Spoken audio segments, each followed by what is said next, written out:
Bienvenidos a su programa Con los de Enfrente, que el Universal y Milenio preparan semana a semana con los temas del momento. Y sin más, le doy la bienvenida a nuestros vecinos y colegas. Acá, pues empecemos por la derecha. David Aponte. ¿Qué tal? ¿Cómo están todos? Elisa Lanís. Buenas noches. Héctor de Mauleón. ¿Qué tal? Maite Azuela. Hola, buenas noches. Eso de la derecha. Carlos Marín, ¿no? Por supuesto. Juan Pablo de Ceba Costa. Don Héctor, buenas noches. A la extrema izquierda. No, Imagínate. Yo soy de la extrema izquierda. Eso delata. Ya vi que tiene ahí la hojita del terror. Así. No, aquí es el ala izquierda, Carlos y Juan Pablo. Sí, somos el ala izquierda. No, hoy tenemos... No, el ala derecha del lado izquierdo. O como dijo Arturo Herrera, es un presupuesto ni neoliberal ni populista. Sí. Bueno, todo lo contrario. Exacto. El progresismo en pleno. Pues en pleno estamos hoy, después de algunas ausencias y bajas y todo. Hoy y llegadas tarde. Llegadas tarde. De hecho, te voy a proponer que hablemos de movilidad en un programa de estos, debido a... A mí no me queda el saco ni vayas a meterme a la onda de la bicicleta. Bueno, oiga, no, creo que podemos empezar con algo que está ocurriendo y pues que nos remite a lo que sucedió exactamente el sexenio pasado con el tema de la investigación de las denuncias de corrupción por parte de integrantes del gabinete.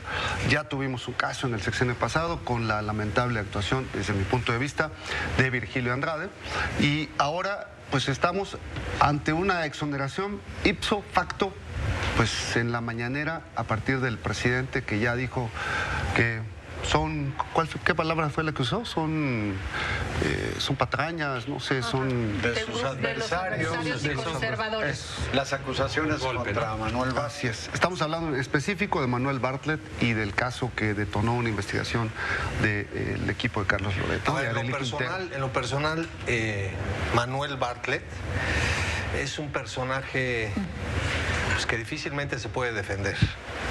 En los 80s, para recordar rápidamente, en el sexenio de Miguel de la Madrid, el señor era secretario de Gobernación y estuvo involucrado, hay que recordarlo, en un fraude, o en un presunto fraude, donde hay indicios de un fraude en favor de Carlos Salinas de Gortari y en perjuicio de Cuauhtémoc Cárdenas. No, pero aquí es un asunto de corrupción económica. Ahí voy. Supuesto. Yo dije, es indefendible desde aquel entonces para mí. Y esa es corrupción no económica. Y formó parte de un gobierno que permitió luego empezar a preparar un golpe contra un grupo periodístico que era el 1+1 en ese entonces, ¿no? Y luego lo terminó Carlos Salinas de Gortari. Ese grupo lo dirigía mi padre, el 1+1. Entonces, es un personaje que es difícil de defender. Ahora, me parece increíble que este gobierno se comporte, como lo acabas de decir, exactamente igual que el gobierno anterior, que nos tenía, a mí por lo menos, asqueado con la corrupción. Entonces, ¿cómo es posible que antes de que lo investiguen, lo exoneren? Yo no sé si esas casas son de él o no, si las adquirió adecuadamente o no, que si investigue dice que no, pero me parece que exonerarlo de antemano habla de que Virgilio Andrade es la señora secretaria de la Función Pública y que el presidente es Peña Nieto. El de hoy, y es lamentable porque votamos precisamente, y dije votamos, en contra de la corrupción. Yo no sé si es peor de lo que está diciendo. A ver, perdóname que te interrumpa, pero creo que es la primera de la audiencia.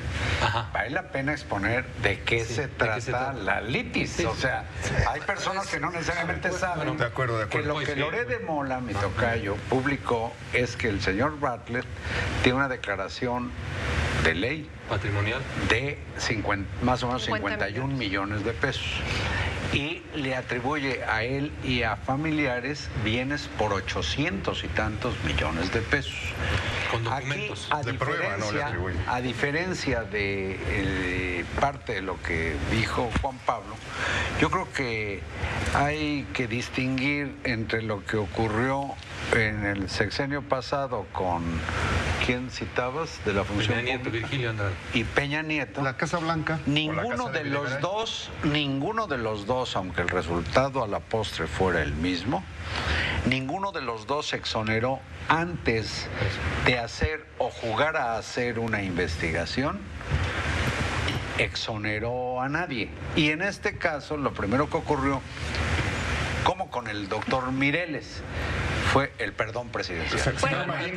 Virgilio anunció desde el principio que no había nada que perseguir.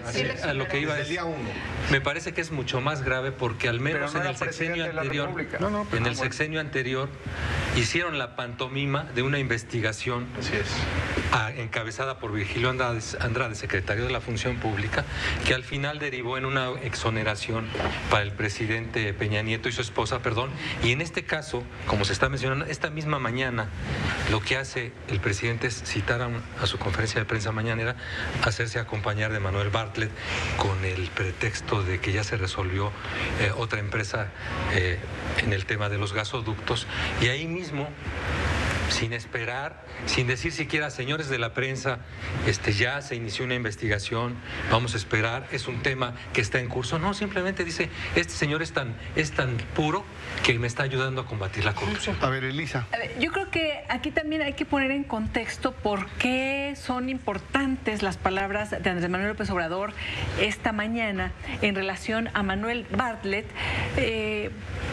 Hay que recordar que hay dos denuncias, una en la Secretaría de la Función Pública, cuya titular es Irmeréndira Sandoval, cuyo titular en su momento fue Virgilio Andrade, en donde no lo exoneró, rescató a la Secretaría de la Función Pública Enrique Peña Nieto para que su subalterno lo investigara con lo de la Casa Blanca de Peña Nieto. Y por otro lado está la denuncia en la Fiscalía General de la República. Es importante lo que dice Andrés Manuel porque él indica que le es muy importante que Manuel Bartlett esté en la CFE de titular porque lo ayuda a combatir la corrupción desde dentro. Y es importante porque la Secretaría de la Función Pública depende de Andrés Manuel López Obrador. Su jefe es Andrés Manuel López Obrador.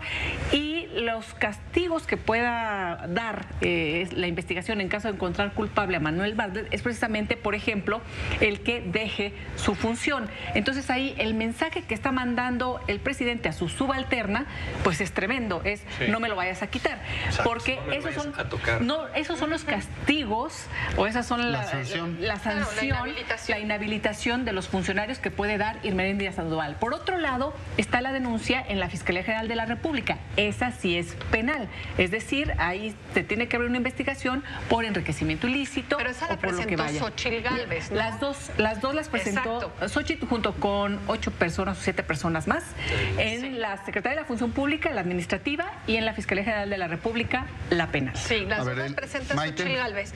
Pero hoy que el presidente hace referencia a la investigación, se remite solo a hablar de la Función Pública, que ahí coincido con Elisa, pues está dando una línea de cuídenmelo, no me lo toquen, y no menciona en ningún momento la investigación, que es la que sería realmente seria, porque nos podría abarcar todos los antecedentes de cuando fue gobernador de Puebla y de cuando fue funcionario en otras administraciones, para que en realidad podamos concluir y empatar los datos que está presentando. Hay que darle el crédito a la investigadora Arely Quintero y junto con Carlos Flores de Mola. Y lo que creo es que pues básicamente la verdad es que Irmeréndira Sandoval ahora sí que igualito que Virgilio exonera, pero aquí el problema es que el presidente da línea, y lo más importante, que Sare Bartlett junto a él, con toda esta blindaje y esta protección, que el mensaje que da es muy contradictorio porque dice no somos como los de antes, pero tiene al lado a uno de los representantes de los dinosaurios, ¿no? Que todos identificamos como los de antes, y lo está exonerando de antemano. Bueno, Irmeréndira Sandoval no es de los de antes, pero no, me refiero a Bartlett. Me refiero a que la primera reacción que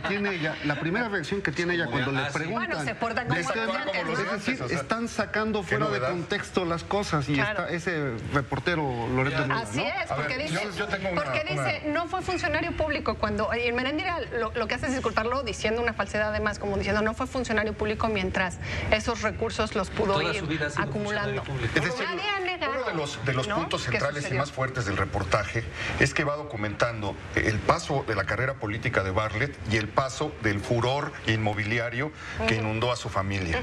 Entonces, ahí puedes ver lo que tenía cuando dejó de ser secretario de Gobernación, lo que tenía cuando le dieron la SEP, lo que tenía cuando se fue de gobernador y lo que empezó a tener como senador. A partir de que él se convierte en senador, comienza esta adquisición desenfrenada de propiedades por parte de una pareja sentimental que antes de ese momento no había adquirido nada. Entonces comienzan a adquirir, esto lo prueba, está probado con documentos de la propiedad de los inmuebles. Y la pareja sentimental comienza a adquirir, de repente comienzan a comprar no sé cuántas, creo que son 14, 11 residencias en las Lomas, todas en esquina, en los lugares más privilegiados, Polanco, la Roma, etcétera. Y cuando ella excede, digamos, el número de propiedades que ya bordan el terreno de la sospecha, se comienzan a repartir entre los hijos, de tal manera que un joven a los 24 años, un mes después de haberse recibido, adquiere ya, forma parte de empresas, adquiere unas propiedades fabulosas. Luego lo segundo sospechoso, muchas de ellas las compran a precio de ganga. Hay casas en las Lomas que según la escritura las compraron en 4 millones de pesos. Eso está perfectamente documentado en el reportaje. Otra cosa que está perfectamente documentada es la trayectoria política de Manuel Bartlett. Está involucrado en el fraude electoral más escandaloso de que se logró documentar en el siglo XX. Miguel Ángel Granados Chapa dedicó un libro completo a el papel que jugó en el asesinato del periodista Manuel Buendía, de cómo encubrió, así como lo están encubriendo ahora, encubrió a José Antonio Zorrilla en declaraciones, hizo todo lo posible porque no lo aprendieran, y cuando se descubrió, o cuando no sé si se descubrió, se probó o se acusó a Zorrilla de ser el autor intelectual del asesinato del periodista Manuel Buendía, pues Zorrilla pasó 25 años en la cárcel y Bartlett siguió su carrera política, ¿no? Aquí hay un intento de cambiar la narrativa por parte del presidente con sus declaraciones de esta mañana. Mi pregunta sería, ¿ustedes creen que puedan lograr sacar de la discusión pública el tema y esperar a que haya una resolución en las dos instancias en las que está siendo investigado? Si me permite, ya no lo lograron porque pues ya estamos hablando y se habló en todos lados y se publicó en todos lados, pero lo que dice Héctor, ¿no? Esta reseña de este sujeto que para mí es impresentable, lo que estamos viendo, a mí lo que me parece indignante es que estamos viendo un no te preocupes, Rosario, ¿sí? Un no te preocupes, Manuel. Entonces, el señor, yo entiendo por qué estaba ahí, estaba ayudando con las gaseras, con las empresas gaseras, ya terminó, ya se arregló, que se retire Manuel Bartlett y que deje que lo investiguen. Él dice que no es cierto, él dice que no es cierto, bueno, entonces que lo pruebe, pero no es que se retire. Escuela, que diga yo para no entorpecer las investigaciones, renuncio, que se retire. No lo hizo de alguna manera. Contestando a tu pregunta, creo que no va a salir de la narrativa ni de los medios, porque Manuel Bartlett se ha dedicado simplemente a descalificar, como lo hizo hoy el presidente, un trabajo periodístico sin presentar una sola prueba. Y a quienes prueba. lo han comentado, como a nuestros compañeros. Descalificar, claro. Presidente a quienes hicieron claro, el se está sumando el presidente, ¿no? a esa misma. Y luego tienes razón, o sea, lo único que ha hecho es salir con tweets a descalificar y decir que todo su patrimonio es lícito, y con cartas. Llamaron loro a con sus cartas de la comisión, utilizando, fíjate, perdón, permíteme, Carlos, permíteme, recursos públicos, utilizando recursos públicos, porque están utilizando la vocería de la Comisión Federal de Electricidad para mandar cartas a los periodistas que han reproducido la información de Carlos Loret. Que la Comisión Federal de Electricidad saque una carta en defensa de Bartlett en la que llama sicario a Carlos Loret de Mola, en la que llama loro a Carlos Puch. ¿Y esa carta fue verídica? ¿Es real? Sí, claro, es la carta. No, es la carta. Es la carta que llegó a Excelsior. Sí, de la vocería de la... Está probado. O sea, sí es seguro. Podría mandar un papel en blanco diciendo Manuel Bartlett, ¿me explico? Pero no utilizar, como dice Héctor de Manuel, papelería oficial para eso, ni es vergonzoso. O sea, todo mal. Yo creo que Andrés Manuel, que está tan preocupado por sus detractores y los conservadores que atentan contra su administración, tendría que empezar a pensar que los tiene tiene dentro y que Bartlett puede ser uno de ellos. Porque identificarse, salir en su defensa y estar tan cerca de alguien que en el mediano o largo plazo se va a acabar demostrando, ya no solo periodísticamente, sino que espero que legalmente, que no tiene defensa alguna, lo único que va a hacer es contaminar y restarle los puntos altos que tienen percepción. Andrés Manuel es experto en hacer a un lado a quienes no le ayudan. Pues César Yáñez, ¿dónde está? Se está tardando. Y yo creo que además es importante decir que... Y él no cometió ningún delito, el que Andrés pero está a un Manuel López lado. Obrador indique en algún momento que existen personas que se oponen a su gobierno y que pueden en algún momento, por ejemplo, financiar algunas investigaciones, ¿no? Porque las desacredita diciendo eso. Bueno, una cosa además no anula la otra. Es decir, el que existan opositores que puedan financiar, estoy pensando, por ejemplo, en el grupo de Mexicanos contra la Corrupción y la Impunidad, en donde claramente pues hay empresarios que no quieren a Andrés Manuel y que no les gusta su gobierno. Pero eso no implica que las labores periodísticas rigurosas que han hecho colegas y compañeros sean totalmente verídicas y que tengan que ser consideradas por las autoridades, que es lo que pasa. Entonces, una cosa no anula la otra en caso de que existieran esas circunstancias. Está Marín, si Marín te deja, ¿lo dejas, Marín? Rápido, ¿Sí? Sí, Cayó. Gracias. Entonces, el que cayó otorga. Es increíble cómo las investigaciones de Mexicanos contra la Corrupción le aplanaron el camino a la presidencia a López Obrador, probando la inmensa corrupción del gobierno de Peña. Bueno, pues no, hoy ya los llaman becarios a los a los investigadores. Los insultan. Bueno, Perdón, Marín. yo creo que la ideologización de una denuncia periodística o una denuncia formal ante las autoridades pervierte el sentido de eso que se llama justicia.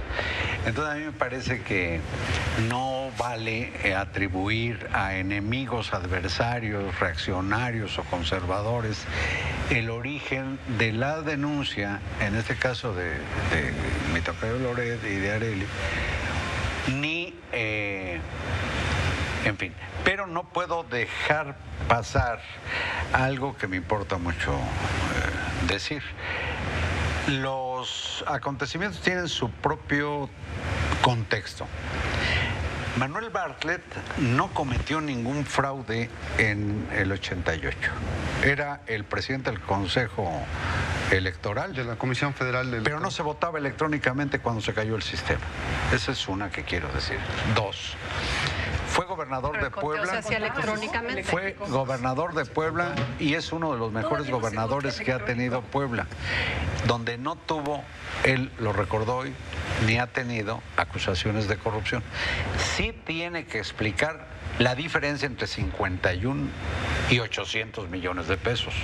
Sí, tiene lo tendrá de que explicar. La hizo López Obrador en un libro de 1995 que se llama Historia y Esperanza. Circuló hoy, sacaron el fragmento, es un libro que publicó Grijalvo, y López Obrador lo acusó de hacer fraudes inmobiliarios en Tabasco. Ah, eso yo no lo sabía. Bien. Sí, tiene pero acusaciones. a propósito de algo por el presidente. Pero a propósito de algo que dijiste, Héctor de Mauleón, me importa mucho decir. No es para mí ninguna cosa importante que Granados Chapa hablara de que está detrás del asesinato de Manuel Buendía, porque ni siquiera fue probado en tribunales que el señor Zorrilla hubiera matado a Buendía. Y recuerda, Granados Chapa nunca fue reportero. Bueno, Juan Pablo, muy breve, ¿no? No, bueno, pasemos entonces, al otro. aprovechemos, permítanme aprovechar lo que dijo Carlos. Se la dieron a Fidel Velázquez. Carlos habla de la perversión de la justicia y tenemos otro caso de perversión de la justicia. No quieren cebar el tema. Sobre este caso, porque tú pero muy breve, 30 segundos máximo cada intervención, los corto antes. Tú estuviste en una reunión en esta semana porque vino una misión de la Sociedad Interamericana de Prensa para ver cómo estaba la situación de la violencia contra periodistas en México. Y una de las partes que se comentó ahí es que los periodistas, sobre todo gente de la misión, dijeron, se vale discrepar, se vale debatir, criticar a la prensa, pero no estigmatizarla. Y creo que es lo que está ocurriendo en este momento y es lo que va a ocurrir de aquí en adelante. Cuando haya una investigación periodística, se va a descalificar y a estigmatizar. Elisa. Y hoy dijo dicho Manuel Bartlett que la investigación rigurosa que presenta datos muy concretos de la colega Arely es falsa. Eso lo dijo así, es falsa. Yo creo que él, como funcionario público, tiene que comprobar sus dichos, porque si no está difamando. Sí, quien lo acusa está difamando ya lo documentó, Arely. ¿no? Entonces Ahora me parece que exacto, ella desmentir de alguna manera. Desmentirlo, pero con documentos y no nada más así, porque pero entonces ya hay otro tema de justicia. Juan Pablo, muy rápido, 30 segundos. No, yo si quieres pasamos al otro tema mejor. Sí.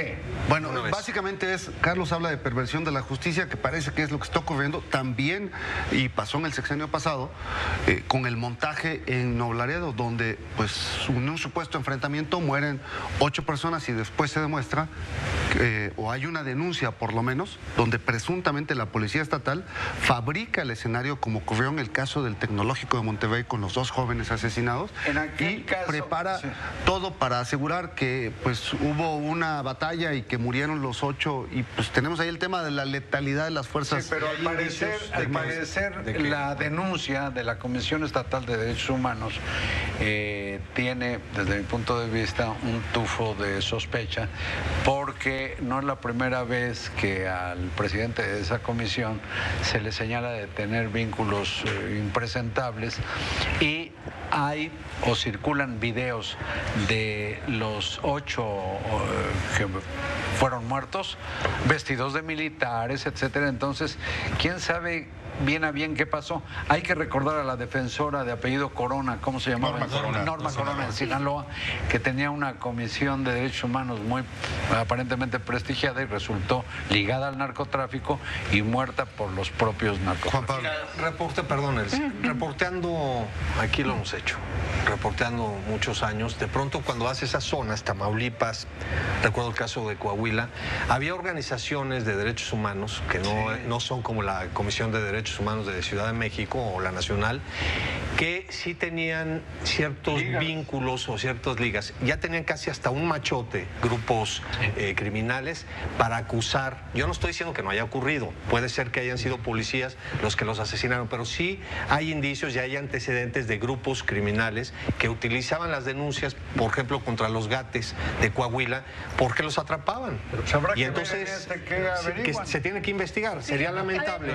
Vamos con Elisa, ¿no? Yo nomás diría, también hay que ser muy cuidadosos, porque a veces por querer encubrir los hechos se habla de las personas y se difama a los defensores, ¿no?, de derechos humanos. El argumento ad hominem. A mí me parece correcto que ya la Comisión Nacional de Derechos Humanos traiga el caso, está atendiendo este caso. Ya dijo Alejandro Encinas que considera que sería importante o podría ser importante que la Fiscalía General de la República atraiga también este caso, y nada más decir que esto no es nuevo también, y sí hay que estar muy pendientes, porque no se puede entender este nivel de corrupción, ya lo he dicho, y de violencia y de muerte en nuestro país sin la colusión de las autoridades. Y esto de que siembran, de que inventan y de que victimizan, de vestir cadáveres de militares, bueno, pero también hay imágenes de muchas cosas, como la camioneta que no tenía los balazos y se ve la grúa y cómo la están transportando, el traslado, y después ya aparece totalmente balaceada. O sea, sí hay, son casos donde hay demasiado afán, tanto de un lado del otro. Es importante lo que dice, sí, para sacar, pero lo que dice Elisa es cierto. Son expedientes o cuestiones similares que han ocurrido desde el calderonismo. Sí, ya hay un patrón. Donde incluso Fuerzas Armadas han participado armando casos cuando han herido, pero no disparado. les siembran armas, los ponerle a un cadáver un arma a un lado es distinto a tomar 8 cuerpos, quitarle hasta los calzones para vestirlos. Yo creo que es muy pronto, para empezar a sacar conclusiones. Creo que sí es importante que sea lo que sea, sí se investigue, en lugar de tomar partido, descalificar o decir que es cierto. el relato es muy extraño por los dos lados. Sí. El hecho de que era un trabajador de la Coca-Cola y lo sacaron y lo tiraron en el piso, lo mataron y luego le pusieron un uniforme de militar. Hay como cosas que llaman la atención, pero sí, estoy de acuerdo con Elisa, es muy pronto. Lo que no podemos cerrar los ojos es que ha pasado otras veces, ¿no? Algo emparentado con el tema y yo ya... Perdón, Carlos, está Elisa sobre esto y Juan Pablo y después tú. Muchas gracias. Maite. No, yo muy breve en cuanto a los patrones a los que hay que sí darle seguimiento, porque luego nosotros mismos, los analistas o los periodistas, nos distraemos en las formas, la criminalización de las personas, en este caso, por ejemplo, Raimundo Ramos, que ya ha hecho varias denuncias muy valientes contra la Marina, contra el Ejército en Tamaulipas, y que ha podido comprobar con evidencia que han hecho pues detenciones arbitrarias, por decirlo menos. Entonces, sí sugeriría que lo que analicemos sean los patrones que ya hemos mencionado aquí, de cómo las propias autoridades que están corrompidas, desde la Policía Municipal hasta las Fuerzas Armadas en Tamaulipas, y la irresponsabilidad de los gobernadores, que siempre como que dejamos a un lado, ¿no? Exacto. Ya, Juan Pablo, matizo un poco lo que dije. Hay grupos criminales, lo voy a plantear así, hay grupos criminales que utilizan a algunas organizaciones de defensa de derechos humanos y ellos de buena fe inician investigaciones y los utilizan sistemáticamente. Ya. Dicho esto, sí hay indicios de que aparentemente manipularon escenas porque se ve la camioneta pasar sin balas y luego está completamente baleada. Entonces que se investigue. Algo relacionado con esto que me parece muy importante. Celebro la decisión del secretario de la Defensa Nacional de dejar claro que los soldados actuarán, si no para poner orden, aunque sea en defensa propia. Todos tenemos, nosotros los civiles, derecho a la defensa propia. ¿Cómo? Como podamos. Respecto de las agresiones que han sufrido en los últimos días. En cambio, es inconcebible que las Fuerzas Armadas y la Policía Federal, o lo que queda de la Policía Federal y cualquier policía, se ven problemas hasta de cárcel si se defiende para salvar la vida. Y hemos visto turbas a las que no basta decirles fuchi ni hablar con las mamás para que hablen con los hijos, que agreden para un programa es una declaración maravillosa que no la consigo si no tiene la autorización del comandante supremo Andrés Manuel López Obrador. Bueno, Carlos, gracias, y gracias a compañeros, colegas, vecinos, gracias a usted. Con esto terminamos y hasta la próxima semana. Se quedan con Alejandro Domínguez en Milenio Noticias de las 21 horas. Ahora ver un video donde empiezan